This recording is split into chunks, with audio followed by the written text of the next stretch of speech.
Year by year, the prophecies of the Prophet Muhammad ﷺ on the approach of the Day of Judgment are proving to be true. The Prophet said people will commit adultery in public. Riba will be eaten by everybody. When your affairs are managed by women, Zakah is seen as a burden. Religious knowledge is sought for worldly gain. A man obeys his wife but disobeys his mother, draws his friend close but distances his father. A person is honored out of fear of their harm. Alcohol is consumed openly. Music and singing women become widespread. The later generations curse the earlier ones. We look at some of the signs happening right now. Women will work like men. The Prophet ﷺ said, ahead of the hour, trade will become so widespread that a woman will help her husband in trade and ties of kinship will be severed. This is very true in our times. Traditionally, it has always been a man's role to be the breadwinner of the house, but due to financial strains of the capitalist economy around the globe, the women have entered the workforce in large numbers. This has also impacted family structure, unlike in the past, where mother's major focus was her home, and she was always there for the children. Capitalist economic system, the Prophet ﷺ predicted, there will come a time when you will not be able to find a single person in all of humankind who will not be consuming riba, usury, or interest. And if anyone claims that he is not consuming riba, then surely the vapor of riba will reach him. One has to be blind not to be able to notice this prediction. That time has come. The global economic system is based on a banking system which deals in money lending. This originated from Europe and today has engulfed the entire mankind. This system has resulted in a great economic disparity around the globe. Even the people who do not directly deal in any sort of interest-based transactions, such as purchasing house and cars on loans, are not immune. Such people are also indirectly impacted because they keep their money within the banking system in bank accounts, which means their cash is also part of the capitalist economy. Markets will become closer. Abu Hurairah radiallahu anh narrated that the Prophet Muhammad ﷺ said, the hour will not begin until trials and tribulations appear. There is a great deal of lying and the markets will become closer. A leading Saudi scholar named Dr. Muhammad ibn Abdurrahman al-Arifi comments on this hadith. The markets have come close in the following ways. The ability to quickly get info on the markets through online access, which has cut our efforts to physically travel and reach there. The ability to travel from market to market for trade and business through medium of modern transportation, such as airplanes, cars, trains, which has made cut the distance short. Thirdly, there is no doubt that with internet access and television channels, one can access all information on whatever markets one wants to know. Nevertheless, the words also imply that there will be much lying and manipulation of the forces who control the markets, which is also very clear to see. The corporate elite controls our access to things in the market and even influence us by deceiving through market tactics. Trials and afflictions will appear.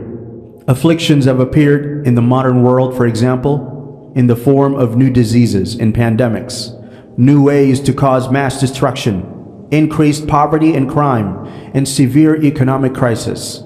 The scale of hunger, homelessness, and deprivation from basic facilities of life due to wars and conflicts has become exceedingly high in recent years.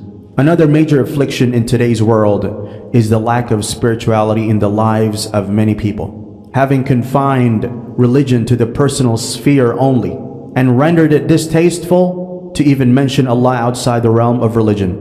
Many people face a spiritual crisis, having failed to recognize the purpose of their creation. Ideologies that seek to eliminate religious ethics in the name of personal freedom are a hidden form of trial for many of us today. A man, when passing a grave of someone, will say, "Would that I was in his place." There appears to be greater misery and depression in the world today than before. Individuals face distress due to tragedies they are unable to recover from, debt they're unable to pay, and emotional setbacks they cannot cope with. We are typically less content with what we have. A feeling of deprivation, typically aggravated by excessive use of social media. The increased longing for death referred to in the hadith is evidenced today by a higher suicide rate across many regions in recent years.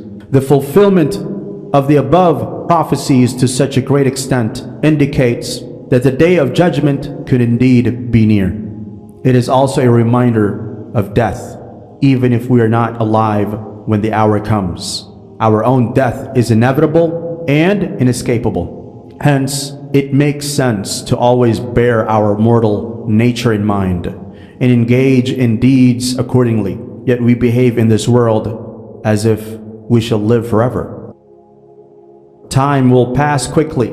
The Prophet ﷺ said, "The hour will not come until time passes so quickly that a year will be like a month like a week like a day like an hour, and an hour like the time it takes for a palm leaf to burn." We sometimes remark that we reach 2024 or 2025, but where did the previous year go? It went so fast that we couldn't even tell. The above tradition is very clear for us as we experience this in our daily routine and ask ourselves at the end of each day, each week, each month, and each year, that how fast did they go by? Death of scholars, the loss of knowledge. In this hadith, we see that there are 5 signs which will appear before the day of judgment. The first sign is the loss of religious knowledge through the death of scholars. Abdullah bin Amr bin al-As narrated that he heard Allah's Messenger ﷺ saying, "Allah does not take away the knowledge by taking it away from the hearts of the people, but takes it away by the death of the religious learned men, till when none of the religious learned men remains. People will take as their leaders ignorant persons, who when consulted will give their verdict without knowledge. So they will go astray and will lead the people astray." About 30 Dajjals, liars, appear, and each one of them will claim that he is Allah's messenger. Islamic teachings are clear on the fact that the Prophet Muhammad ﷺ was the last prophet of Allah. However, throughout history, many individuals from among both Muslims and non-Muslims have laid claims to prophethood or divinity. From Baha'u'llah of Iran, who went on to found a religion called Baha'i faith, to Mirza Ghulam Ahmad of Qadian, India, various individuals have claimed to be recipients of divine revelation in recent centuries. While some of the prophet claimants were widely recognized as liars or swindlers, others managed to gather support and maintain a limited following. However, the most powerful and influential Dajjal, often referred to as the Dajjal, shall appear very close to the day of judgment, and the sphere of his influence shall be unprecedented, as described in hadith literature. The Prophet Muhammad ﷺ said, "By the one in whose hand is my soul, the hour will not be established until predators speak to people, and until the tip of a man's whip and the straps on his sandal shoes speak to him, and his thigh informs him of what occurred with his family after him."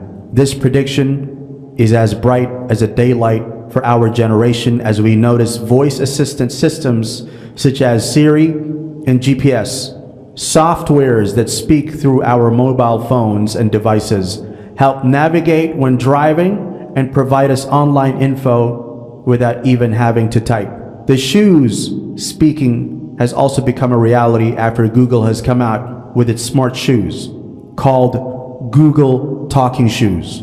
Amazingly, the Prophet did not just mention shoes speaking. He specifically mentioned the shoelaces, and the chip that communicates is connected to the shoelaces.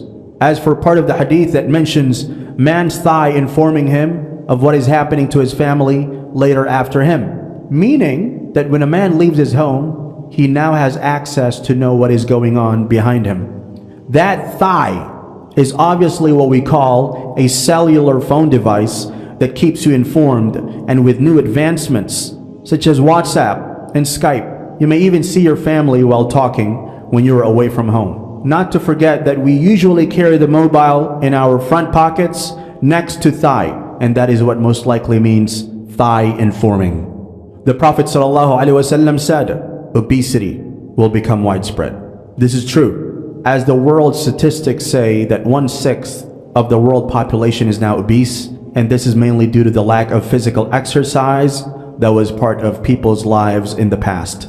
Unlike in our times, there is big lack of physical activities due to sitting jobs and movement and transportation like cars.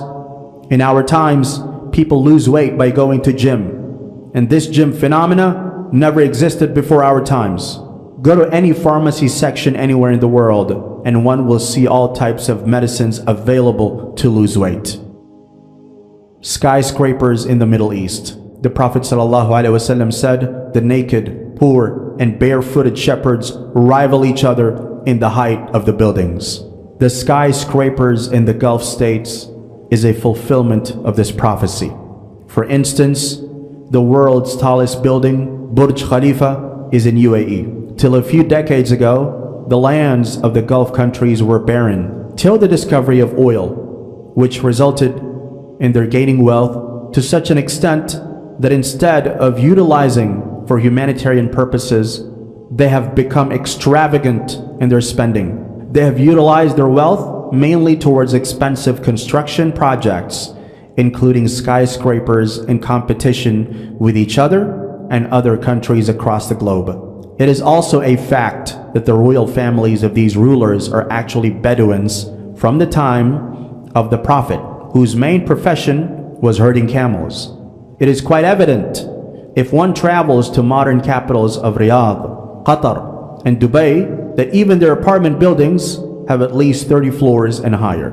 And with the resumption of constructions in the Jeddah Tower, it is soon to be the tallest in the world. The signs of the Day of Judgment offer a profound understanding of the evolving nature of humanity and its connection to the divine. By examining signs from past, present, and future, collectively illustrate the unfolding events leading to the Day of Judgment, reminding believers to stay steadfast in their faith and prepare for the hereafter.